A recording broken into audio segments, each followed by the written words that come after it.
Hello, everyone, and welcome back to another episode of That's So Matthew. Today, I am so excited to have my friend Abby back again on the podcast. Say hi, introduce yourself, and what we'll be talking about today.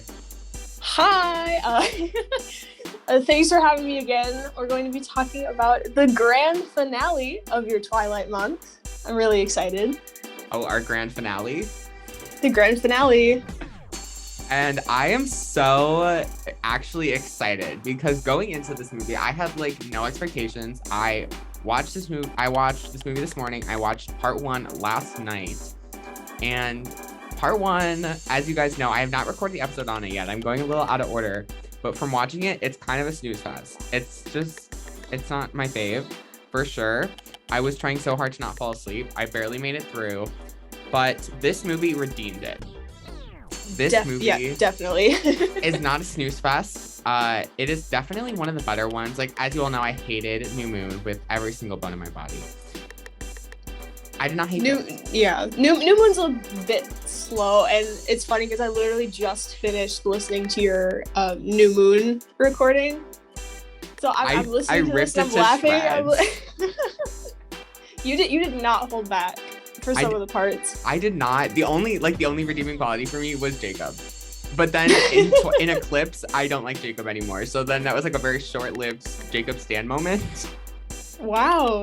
Did he redeem himself at all in Breaking Dawn for you? A little bit, but we'll get to where I lost a little bit of my integrity with him. Actually, I don't even care. I'm going to get into it right now because I need to know. Does he end up with the daughter of Edward and Bella? Yeah, so I have to preface this because I've been joking with this with a couple people for the past couple days, how I find it really ironic that me, who's only been into Twilight for about a couple of months, and you, who's only really been into Twilight for a couple weeks, are talking about the big climax at the very end, which I find a little ironic because we have all the super stans out there. But no, the whole imprinting business is really weird. And I was so lost. I literally texted Claire and I was like, oh, I need help. What is happening? Because it's not really shown. It's just envisioned because of Alice's visions, which obviously I've talked about in other episodes. But I was so concerned. Yeah, it's so weird. It's a bit weird. It's so weird because it's oh, I was in love with your mother, but now I'm in love with you. And I mean, to take his side, I guess, he does preface it by it's genetic, he can't control it, but it is a little bizarre that he imprints on creepy baby. It's so weird. Oh my gosh. I was so disgusted. That's the only thing I really didn't like about this movie. And there's also this other thing we'll get into once we start breaking it down. But this movie was actually good. It's definitely a climax. It felt a little long. I'm not exactly sure how long it is compared to the other ones. I think it fills itself up enough though with enough stuff. Yeah, there's enough going on. It's just I was kind of when are we gonna get to the big climax? Yeah, well, and the climax itself is a bit special. I don't know what you know about that, but when we get there, yeah, I don't know much. Guys, I am a new Twilight baby, if you will. So that's why I'm having these Twilight fans on every episode with me to get me up to speed with all of the stuff that I've missed for the past 10 years. But it's definitely funny because I was converted within 2 nights of watching these movies, and I think you've been converted within about 2 nights of watching the movies on your end. Yeah, pretty much. Essentially, I've just become obsessed. I've watched half of Eclipse, again. So I've watched that movie 1.5 times. I'm gonna have to rewatch Breaking Dawn Part 1, which is the snooze fest, before I record for that. So I'm really dedicated to these movies. Yeah, they've turned into I'm really bored while I do my homework, so I'm just gonna put them on as background noise movies. So I think I've probably gone through the cycle of the movies, I don't know, 6 times at this point. Yeah, I'm literally going out today and buying the books and the movies. So yes, I'm really going down the rabbit hole. We support. But let's honestly get get into the characters because we need to talk about Bella in this movie. I usually have a lot to like of negative stuff to say about her. I only have a couple small things, which is surprising because I don't really too much care for Bella. I don't know if it's an acting choice, a writing choice. But the only thing about her that in this movie is it just me? Is her voice just really weird? Kind of. I mean, well, first of all, I think she looks the best in this movie. Oh, she I'm does. just gonna put that out there. Like, I don't know. There's something about her in all the other movies where she just looks weird. And I mean, my mom. So both Maggie, you've talked about Maggie. She was on your Eclipse Yes. episode, and then my mom too. She's a really big Twilight fan.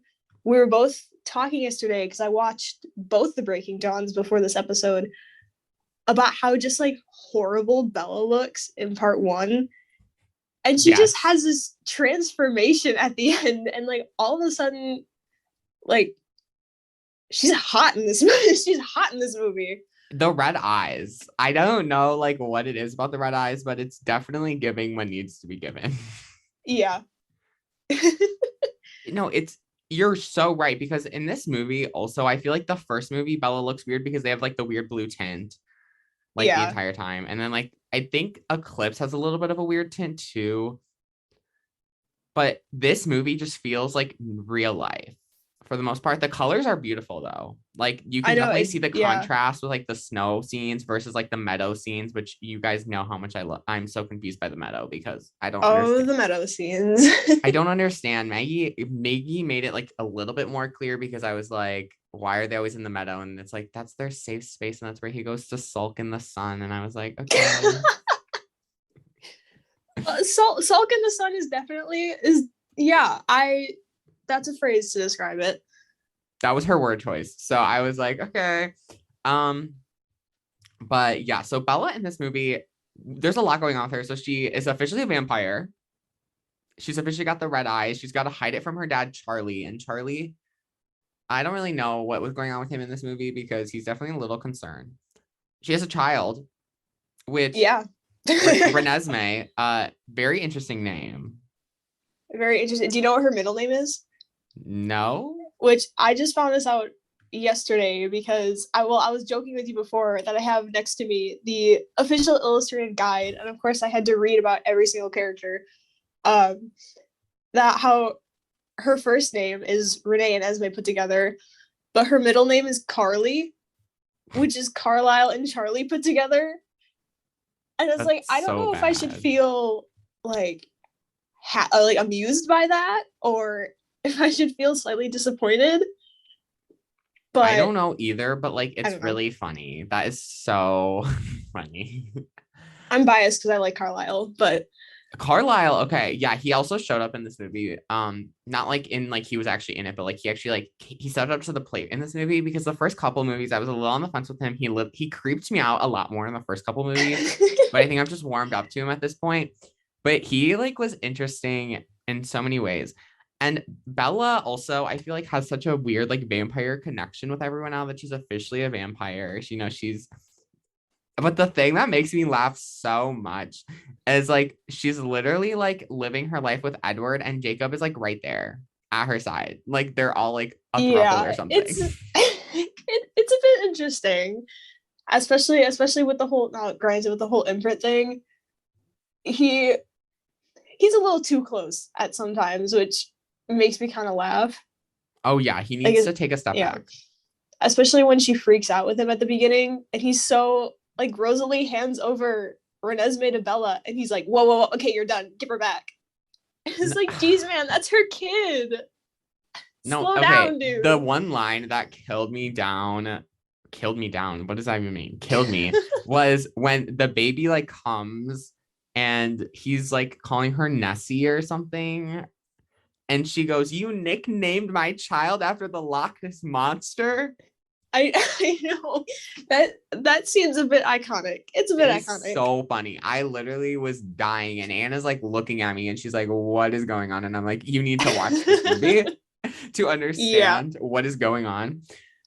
No, loved it. I'm still a little weirded out with like the weird connection with Renesmee and like Jacob, but like it was a choice. It is a choice, yeah. And then there's also like the whole thing with like Bella in this movie at the very end, which is like a spoiler alert to like the very, very last scene. But the entire time, not Jacob, Edward has not been able to read her mind like everyone else. And then suddenly he can read her mind. And then there's like this flashback, and they play like the song that they play at every single wedding and school dance, and everyone slow Yeah. dances too. But I was like dying because I was like dying in an emotional way because I was like, this is like actually kind of like emotional.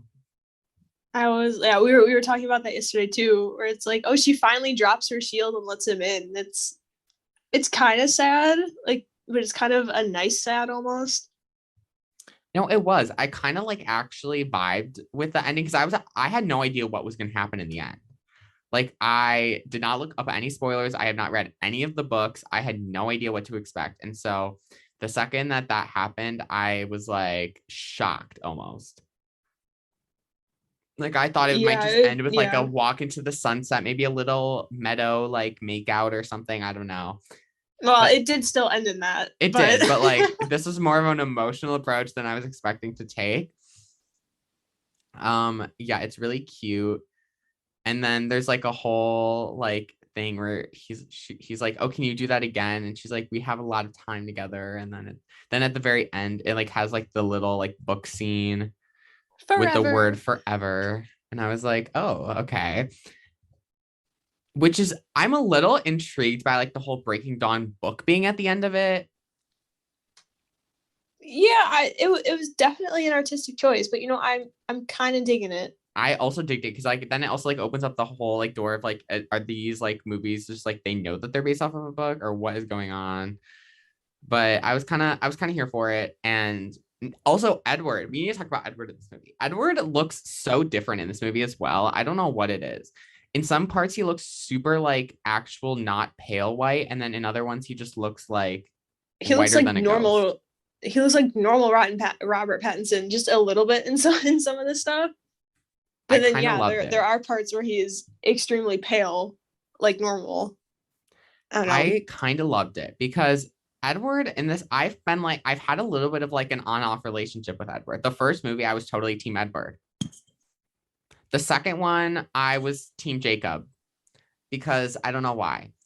Probably just because it's Jacob in the second movie, and he wasn't being an actual like asshole, but like that's the third Yeah. movie.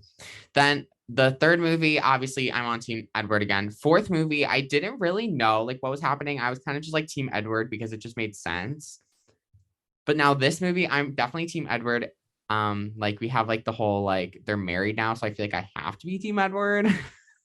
Yeah, I agree with that. And it's also a little bit like Jacob was so whiny when it came to like New Moon and whatever that it kind of makes it hard to be Team Jacob. No offense, No, it but really I don't know why. Like I don't know if it I think I was just like kind of like into like the fact that Jacob was there when Edward like left, but then he's back, so now like I have to be Team Edward. Like that's a fair that's how point. I feel. And also like in this movie, Edward has like a lot going on for him because we have the whole child.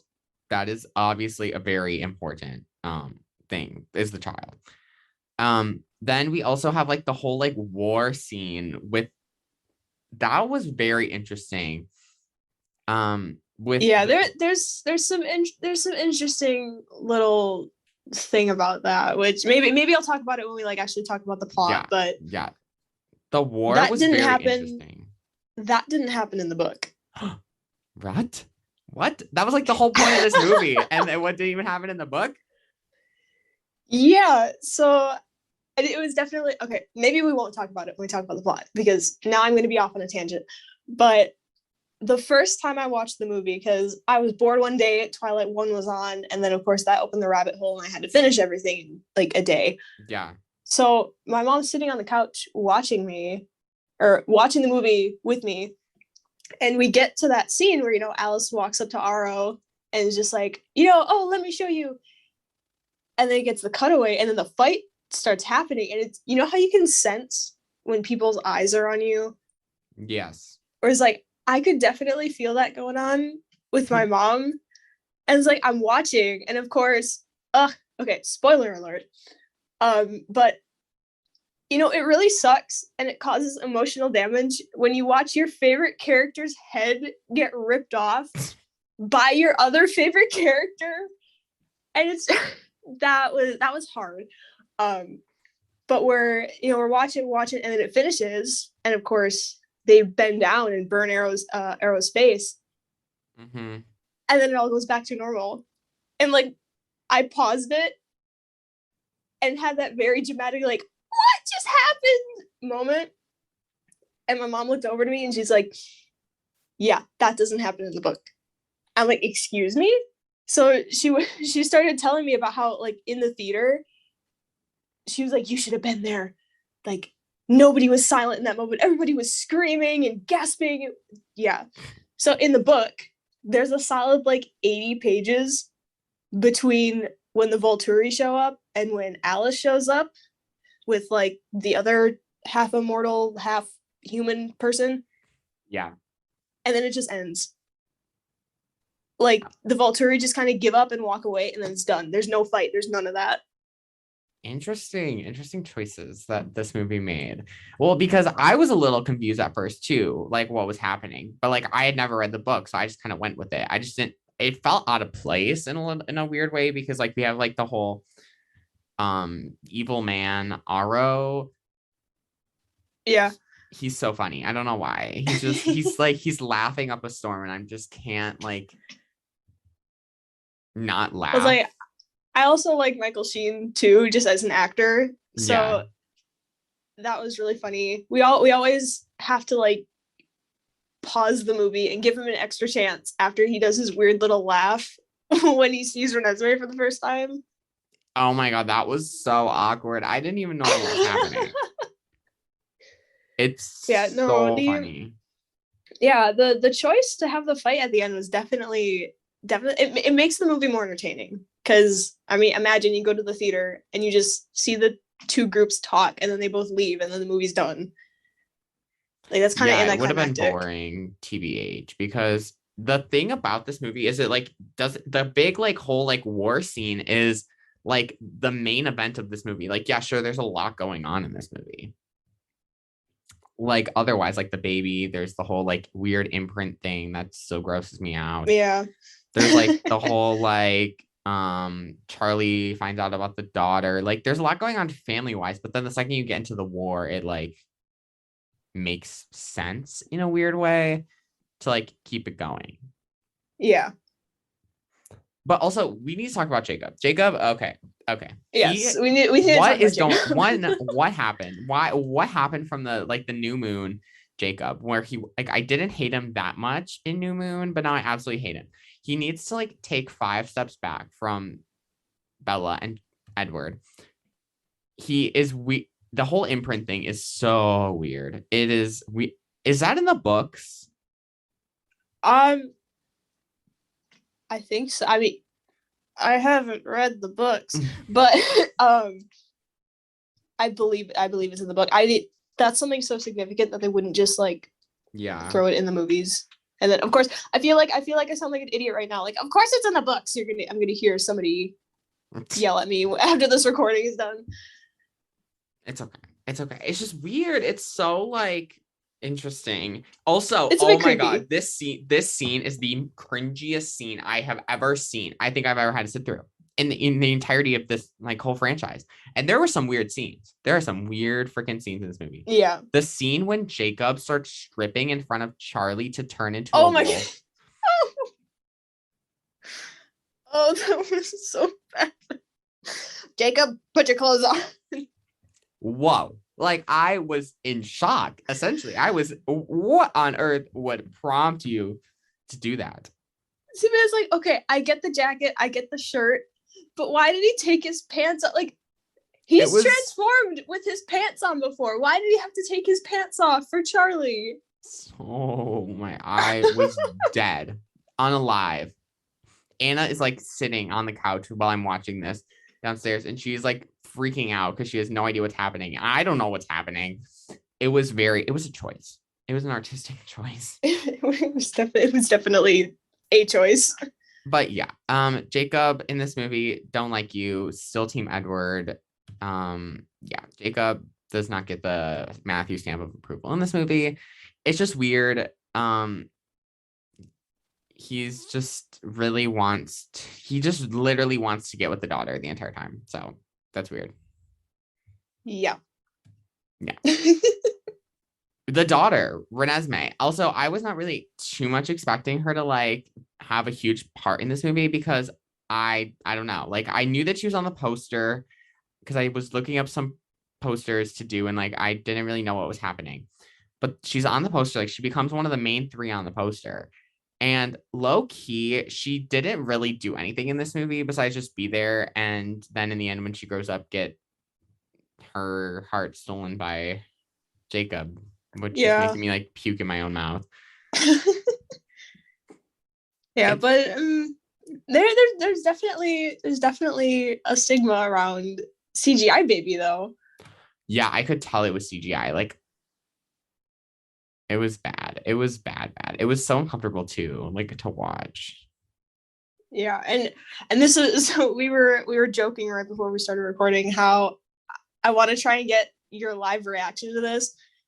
So the CGI baby was not the first choice when it came to we need something to play Renesmee. I don't know if you know Uh-oh. about this. I don't think I do. I'm getting a little nervous. Okay, so I just sent you a picture. Okay. Oh no. Oh, no. Okay. So originally they had Renesmee play it as an animatronic. It's horrifying. What? Yeah. It's horrifying. Why does it look like that? Yeah. So her lip. Like I said, there are many artistic choices in this movie. I'm scarred. And it's like I'm searching around it like to try and get like a little bit of a background to it, and apparently it was nicknamed Chuck Esme, like Chucky. Oh my god, I'm so scared. I'm so glad that they decided to go with the CGI baby, which was still creepy. It's still creepy. I don't understand why they needed like okay, the kid, because the kid grows up so fast, I understand. But like the baby version of her, that didn't need to be CG. You could pull like any random child off the street or like baby off the street and it would probably fit. Because babies don't look like how they look like when they're kids. Yeah, like that's so weird. Like, because the girl really she grew up a lot in this movie, like fast. Yeah. It's like Girl. that CG looked okay. Yeah. And like the wolf CG is so good. So what's wrong with the baby? It was so weird. It was a choice that I will never forget. I think artistic choice is the phrase of the day. No, it was. And also the entire Cullen family in this movie, many thoughts. First off, Rosalie is still my queen. I talked about this in my episode with Maggie. I love Rosalie. But let's see. Alice has several visions in this movie. All of them are about like Jacob and Edward and the whole war and army fight scene. All things that become prevalent later in the movie, which is good that we're like getting a little foreshadowing. And then she runs away. Yeah. It was so funny. I think that like the part about Alice that just makes her funny is that she just acts like she's just a little quirky. Yeah. Like she definitely had a transformation throughout all of the movies. Like looks wise. She definitely did, yeah. And she also like is a lot more comfortable, I feel like, in this movie than like the other ones. But she seems kind of out there in all the other movies. In this one, she's, I don't know, a little bit more into it. Yeah, she's just a little, it's just weird. It's different. It's a lot different than like the other, like her in the other movies, I feel like. And yeah, I didn't hate her. I didn't really ever hate her, but like in this movie, I was pretty like chill, pretty into it. Yeah. The other Cullens, obviously Carlisle was not bad in this movie. Like he was not bad in any of the movies, but like He didn't scare me in this movie, which is good. I heard you recording, or I listened to your Twilight episode with Tori. I was like, how dare you hate on Carlisle? But now I like him. He's still like he's a little out there. Like I still think like the whole like his whole story of like being a vampire and then he adopts vampires and he's also a doctor, which is weird because vampires like blood. Like yeah, it's funny. He also like low key in this movie uh is like trying to help keep everything together to like go against the Vault. I can never say it. The Volturi, yep. Volturi. Yeah, it was interesting. I didn't hate it low key. I also think that like he has a transformation throughout like his looks of the movies. Like he starts like this really white hair, and then I think in the last one he has like this reddish. I know it gets a little bit more like blonde. It's it's not bad. I don't hate it. It's just funny because I feel like everyone had such a transformation throughout all of the movies. Yeah, which is kind of bizarre because like theoretically they're not supposed to like grow or like have their hair color changed and stuff like that But they because do. they're stuck as how they were when they were changed, but I don't know. Artistic choice, there it is again. Yeah, I don't like I was gonna say I don't really understand because they're supposed to be like stuck in time, but they're definitely not. And it just adds a little element of surprise. What color hair are they gonna have this time? I guess. Or like what is Alice's new hairstyle of the movie? That no, she literally had like one every single a new one every single time. It was weird. I don't know. I just don't understand a lot of like the directive choices that were made in all of the movies. But like it adds fun.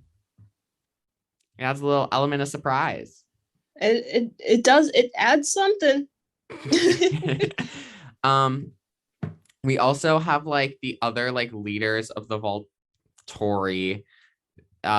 All of them are very like interesting. Like I get major cult vibes from the Volturi. Yeah, that's understandable. I do like their little cloaks. I will not lie. The little cloak aspect was fun.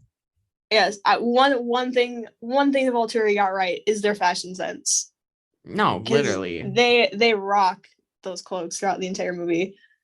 And also I actually understood what they were doing because in my new moon episode, I'm pretty sure I expressed my we like I didn't understand what they were doing and why they were in Italy and why they had like the whole weird scene at the beginning. But now I get it. A little bit more. I get they're like trying to like keep everything in line and they're like in charge of like they're the higher powers that be. Yeah, they're like the vampire government, kind of. It's just funny. And they decided to actually not stay in Italy this time. They decided to come and start a war. So good for them. Good for them. It's just really funny. I don't know why. Like they all have their own like distinct like vibe too. They're definitely interesting individuals. Like I said, I'm Aro is definitely my favorite. He's one of my favorite characters. He's so funny. He's Like I just he's right up there next to Carlisle as my two favorites. respectable. I don't even know who my favorites are. I can tell you it's not Jacob. Not anymore. Not anymore. I would say that I would definitely have to, Rosalie is up there. I don't know why. I just think her vibe. She also has different hairstyles, which is really confusing. I'm also so glad that Victoria is gone. Oh my god, bless up. Yeah, she definitely got on my nerves. I Where thought it she was was like never when gonna leave. yeah, when Eclipse was done, I was like, oh my god, she's gone finally. No, literally, I was so like bored of that storyline, but the last two definitely have their own interesting storylines. Um, the last character that I wanted to talk about is we have like the whole wait, no, I think that's everyone. But there are the other like background characters. I feel like there's so many different characters in this movie that's just like come and go. Yeah. They're like, oh, we were in the last one, I guess. Like, I don't know. It's just weird. Like, there was so much going on, but I kind of loved it. Well, especially because they have like a bajillion new vampires in this one too. No, literally, there were so many vampires. And there's also, I also want to talk about the whole thing of like the the wolves are in this movie as well. The wolves, like, I don't understand what their point is at this point anymore because like I don't know what they're trying to protect Bella from because Edward she's already with Edward, which I'm pretty sure their whole goal was to like not get her with Edward. Yeah, at this point, and again, it's really funny because like literally 5 minutes before we started recording, my mom and I were talking about this, where it's more like they're not necessarily protecting Bella now; they're more protecting Renesmee because Jacob imprinted on her. So it's like, well, we got to keep her safe because whatever Edward says at the end of part one, or no, is it part? Yeah, it's part. Is it part one? I don't know. Some breaking down. He's like, it's their most sacred law, or whatever about the imprinting thing. Yeah. It's so weird. But it's okay. I digress, I guess. Yeah, yeah. Um, so plot wise, there's so much to talk about. Off the bat, we have the this in this movie, I think this is the I thought was an interesting choice is they have like the credits at the beginning. They have like this really long Yeah. credit, like artistic scene. Kind of loved it. Where it's like, yeah, I'm here for it. And I was asking, I was like, is there a reason like why this movie has the credits at the beginning and not at the end? And I couldn't find an answer. Yeah, I don't know either. Like I wrote that down in my notes, but like it kind of just made sense. Like it feels very like, oh, this is the last one vibes. Yeah, and then having all the closing credits being, every single person that acted a role in this movie or in these movies. Yeah, I that like that. They all kind of got their moment at the end, which I thought was kind of nice. I did also enjoy that. But I liked it. It had like very nice like shots of like many different things, like the snow vibes. I like the snow vibes of this movie. Like I don't know why. Yeah, the white and the red really just they contrast really nicely. So it's very satisfying to look at. Yeah, I mean, and you're the artist, so you would know. Oh. Well, yeah, you're like the AP art student, so.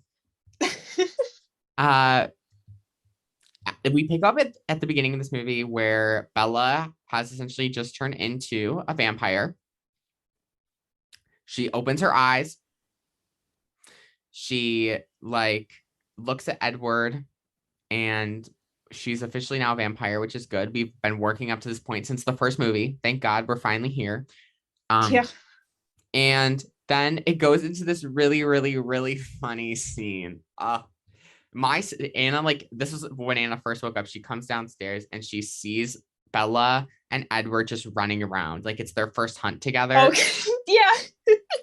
So funny. I don't know why. Like they're just running around like Sonic characters. Oh my god. Have you ever seen like clips, I don't know, on Instagram or on TikTok where it's kind of like the behind the scenes of what those running through the forest things look like? No. Where it's like I'm if I remember correctly, it's weird. Like they're like on this treadmill thing to simulate them running, but it's like being pulled upon on a track and it's so weird because it looks like bad before post-production, like before the production's all done. But it's just bizarre. It is very, very, very bizarre, but like it was funny.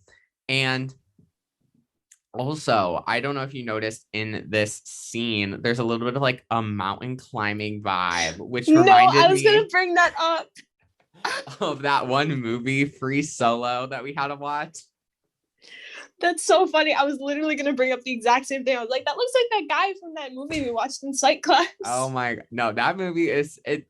this movie and that movie weirdly have similar vibes of just like I don't know what's happening, but I'm still watching it anyways. Yeah, Like I kid you not. I did try to look it up to see if anybody was credited as mountain climber on IMDb, and there was no one. And I got very disappointed.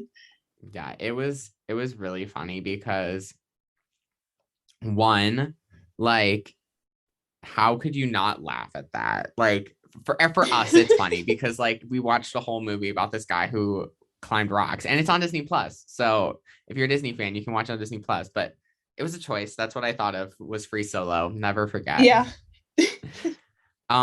Then we also go into the whole scene with the daughter. So it's what happens essentially is she has the daughter before she crosses over, and then there's that gets brought up later in the movie by Aro and that whole thing.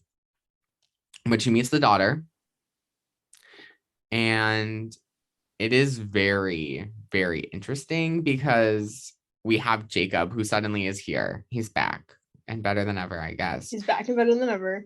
And he's like, "Oh, you look different than yourself. The red eyes are something to get used to," or something like that. And I was like, what? That is so weird. And so he like uses himself as like a test to see if she will be able to meet her daughter. Jacob has some weird moments. I'm just gonna throw that out there. He has some weird one-liners that just, I don't know. Like, we get it, dude. You're jealous, and you like this kid. Like, okay, we're done. Yeah. Also, I totally forgot to say this line that I wrote down in my notes because it made me laugh out loud so hard. It's one of the first lines of the movie. It goes, my time as a human was over, but I've never felt more alive. I was born to be a vampire. I don't know. It's just so awkward. I was born to be a vampire. It's so Girl, funny. you didn't even know they existed until 2 years before you changed. It was so funny. I was like literally dead because one, it's so cringy. I was dead. I was nearly dead, but I've never felt more alive. Okay. Okay, girl. I mean, you do you, but Exactly. Then she meets the daughter Renesmee, and then she shows her like the first memory, which is like cute, fun, love it, mind reading. yeah. But then we can't forget that Jacob has been imprinted on Esme, and Bella finds out, and she's not happy. And she screams at him and like beats him up. Yeah, and then you can't forget the Nessie, the name that is you named the my Loch Ness daughter monster. after the Loch Ness monster. So funny. She's very angry, Bella. And then Seth comes out of nowhere pretty much, and then he gets thrown into a tree. Oh, poor Seth. And then essentially they like kind of make up, but not really. It's still a little weird. The tension's still there a little bit. Oh, for sure. The tension is still there, which is understandable though. It's weird. It's so obnoxiously weird in my opinion. Like it's a weird turnoff for Jacob. And I literally wrote in my notes that Bella should just keep fighting. Just keep fighting him. Yeah. I mean, low key, I thought it was so entertaining. I was like dead because you know what? He kind of deserved it. It's weird. Yeah. I mean, granted, like if I were kind of in her situation, and so I don't even know how old he is in this movie. 17, 18? Yeah. Somewhere Well, there. he was I think he's supposed to be like 15 or 16 in the first one. There's this weird age gap. Yeah, the age gap is a choice for sure. I don't It's like, kid, you're like personally 17, like age 18. gaps. Age gaps weird me out. Yeah. But it's like, dude, you're like 17, 18 years old, and you have this, as Bella puts it, moronic wolfie claim on literally a 2-day-old kid. Yeah. Yeah. That is so fair enough. It's just, the whole thing is so weird, but it's so entertaining, which makes you want to watch it. And then we have the whole scene where like this also leads, I think this is the scene that leads into the whole stripping scene. Uh what the because Charlie comes over and he's gonna meet the child. Why? Why? This is so weird. It's so awkward. Like, what am I supposed to say to this? And he's like, Yeah, I he mean, doesn't understand, which is relatable. well, Charlie's kind of oblivious to a lot of stuff or to a lot of things. Um, but I mean, to his defense, I mean, he did believe his daughter was like dead or dying, which well, she did, but yeah, I don't know, it's weird, especially and the thing there's such a disconnect too because Jacob's like, you don't live in the world, you know. Your daughter had to change. And then he turns into a wolf. And then Charlie goes and with the knowledge that Bella's different, and she's like doesn't act different at all. There's this weird disconnect there. Then he's like, you're not gonna turn into a giant dog too, are you? I It's don't know. funny. Charlie's special. He Charlie's special. is. How can we forget Charlie though? Like, we can't, because he's just so funny, like unintentionally. Yeah, he's definitely more iconic than a couple of the other ones. And this is just weird. And then, oh my God, there's also like the weird sex scene that happens. Yeah. So Yeah. weird. I don't know, like it was just like weird because it was like a weird mind reading vibe too. If like you kind of picked up on that, because I did. Like, or there's this like Kinda. weird, like, how is the best way to describe this? This weird, like, magic vibe. Like, there's like magic going through them, I guess, is the best way to describe it. It's like this weird sparkle vibe. What was that? Like, they're it's so weird. They're in love, Matthew. I'm sorry. Well, the love was weird. The love's a bit too passionate. Yeah. TBH, it was. It was weird. That's what I'm getting out of this, is that it was weird. Where it's like, I get it, it's a love story, but just between this one and part one, there was a little too much. Yeah, I vibe with that. I vibe with that. It's just weird. And then like they're getting her ready for like the scene where Charlie is like gonna come, and they're like, don't sit straight. Humans don't do that, which is kind of funny. I don't know why. I got to laugh out of that. Yeah. Then we have the whole scene where he meets the daughter and he's confused, and I don't know. It's really awkward. It's an awkward scene to watch for me. I don't know. Because I like he doesn't find it suspicious that this kid shows now granted, it's like in the movie he's like, oh yeah, adoption. I don't know. I feel like there's a part of Charlie that we just don't see in the and I have no idea if it's in the books, but there's a side of Charlie that is just perpetually confused at everything his daughter does. Cause it's like, oh, you got married like I don't know, 3 months ago. I don't know how quick the turnaround is between them getting married and her having this kid. And then she all of a sudden has this like toddler with her. Yeah, I don't know. It's funny, but it's just, I think he's like just a little lost. He's a little lost, but he's got the He's a spirit. little lost. Yeah, that's how I would describe it. Yeah. Um, yeah. Then we have like the whole thing where like the packs like kind of get along again. Renesmee's growing up very fast, and they're worried that she might like not live as long as other humans, which is kind of sad. But And she's not. then yeah, Oh, you and can then go. Arena shows up. Oh, yeah. How can we forget? Um, she's like, she's an immortal child. Okay. Yeah, yeah. She just like sees it like that scene to me is just kind of funny because they're just standing out in the field. Renesmee's jumping like 50 feet up in the air to catch like a single snowflake, and Irina just looks on from the cliff.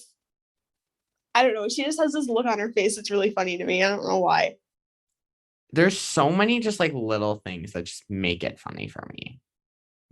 Like it's comical, low key.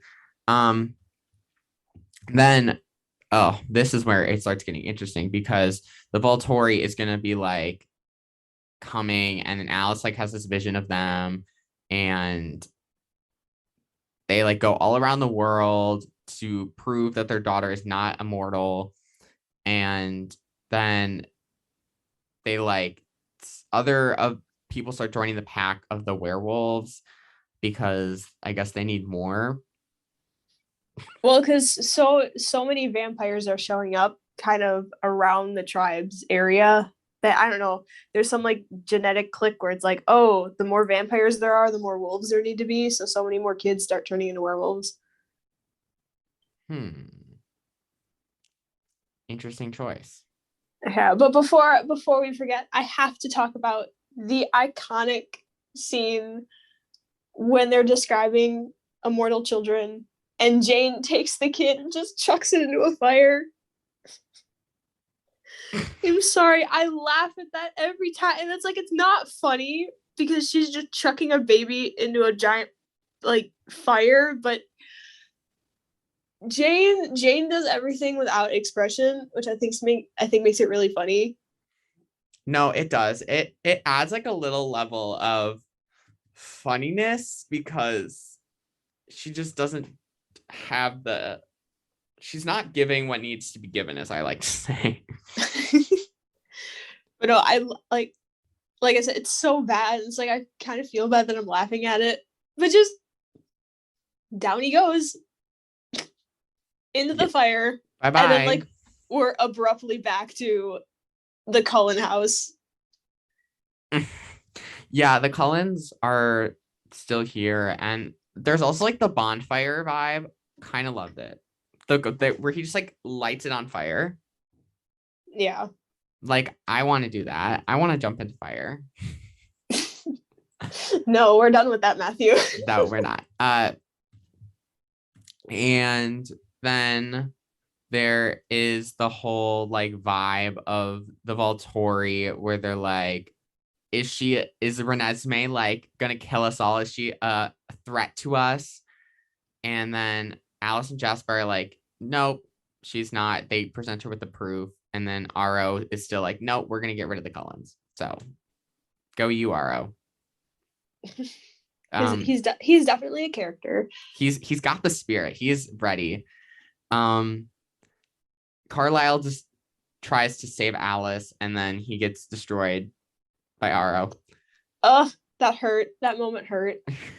And uh bunch of them, all others are killed, and then Renesmee escapes with Jacob because apparently they're in love. Barfs. Well, of course, Matthew. Oh, of course. It's so weird. Then we have like the whole thing where Aro like gets led to his own destruction, his own death.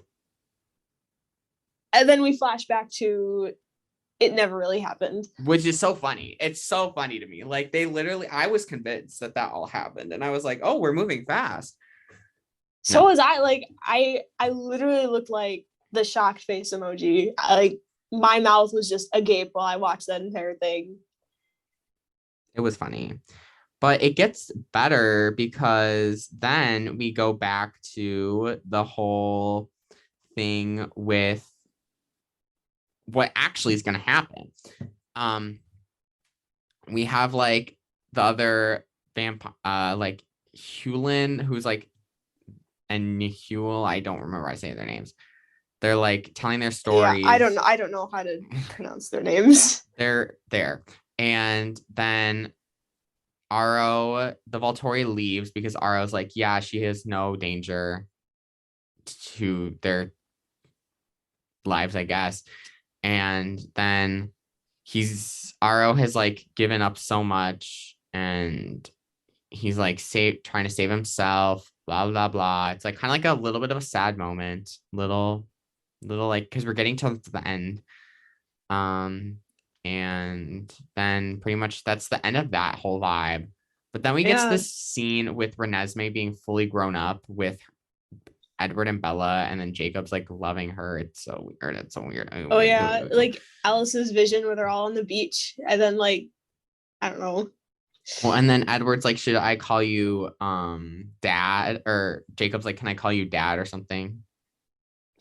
It's so weird. Artistic choices. Yeah, it is a It's choice. interesting. Yeah, weirded out. But now we get to the meadow. The meadow is back, everyone. The meadow is The back for iconic one meadow. final scene. And they being Edward and Bella have a little intimate moment, and then Bella takes off her shield and Edward can read her mind, and that's pretty much it. Yeah, and then like that, Twilight's over. I know, low-key is kind of sad. Like, I mean, I still have one more episode to record, but like the emotions of watching the movies for the first time are gone. Yeah. So it's kind of Yeah. sad. I was joking with my mom. I was like, how many people just like were watching all the character like pictures scroll by and they just started bawling, and my mom was like, oh, I'm sure people were like scream crying when this was over. Oh, I'm sure. Because like, yeah, it's like the end of a saga. I mean, it really is. It's the end of the Twilight Saga. Like, that's so sad. Minus all the Other side books and... that Stephenie Meyer writes. Yeah, I've heard about them. I'm not sure how to feel,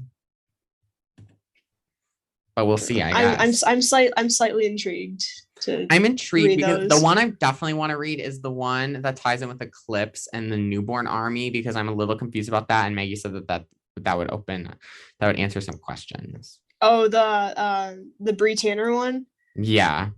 Yeah. So I'm gonna take a look and see how I feel about that. But we have to give it a rating. What are we feeling? I'm so bad with ratings. It's definitely up there on my favorites list. Like, it is one of my favorite. I have a thing for like part twos, like Deathly Hallows Part 2 from Harry Potter, one of my favorites. This one of my favorites out of the Twilight series. I don't know, like I'm willing to give a 9. I'm willing to give a 9. Oh, well, that's definitely higher than what I was going to give it. I was thinking like an 8, but that's not too bad considering I've rated much harsher. But I think the thing with me is I just was a little confused, but like it's still good. Like, it's more interesting than New Moon. It's much more interesting than Breaking Dawn Part 1, in my opinion. There's just a lot going on. I like that we like get some clarity on some of the stuff that like I was a little confused on, and it has a resolved cute ending with the book. I loved it. Yeah, there's definitely a lot that gets like crammed into all these movies too. Which like, I mean, I'm looking at the book right now. Like, the Breaking Dawn book is 754 pages. Yeah, that's a long book. So like it's definitely a chunky book. But I enjoyed it. I enjoyed both of the movies, not so much the first one, but this one was much better. Yeah, like I said, it's one of my favorites out of the 5. Totally, that's very respectable. And I really did enjoy this one. Probably, if I had to rate them, this is the final Twilight Month rating. I'm gonna have to go Eclipse, Twilight, the OG, this one, New Moon. No, Breaking Dawn Part 1, then New Moon. I don't like New Moon. Yeah. New Moon isn't good. I'm sorry. I don't like New Moon. New Moon's on the bottom. It's not good. I can't. But yeah, that's it. That it feels like the end of an era here on the podcast. And also, we're recording this in just after the second one came out. The second episode of the month came out, and the first episode of Twilight Month is the best rated episode of the podcast in like months. So wow, the Twilight fans are showing up. which I'm okay with. I'll take it. Sign me up for the Twilight fans. Well, again, like I said, it's kind of ironic that we're probably some of the least versed people in Twilight, and we're covering like the grand finale of the entire series. But you gave me what needed to be given. Like I needed to know. I had answers. I needed answers, and you gave me answers. So like, I'll take it. I hope they were the right answers though. That's that's the problem. I think so. Like it makes sense to me. So I mean, and if anyone like really cares, like they should know that this is all for fun and it's just a podcast. Like that's how I feel personally. But it has honestly been a blast. Thank you so much for coming back on the podcast. It's been a while. I think the last one we did was Avalon High, which Avalon High, which I have to joke about that one. I find it so funny that in that one, I was comparing two of the characters to Edward and Jake, and I was so stressed out that I was going to get the names wrong. And then like a couple months later, I'm sitting here just one of the like I've just become a huge fan of Twilight. So I think that's really kind of funny that I went from nervous I was going to get the names wrong to obsessed. I love it. I love and respect it so much. Like go to the podcast for this lovely connection of Twilight peeps. We're here. And I feel like this is just so funny.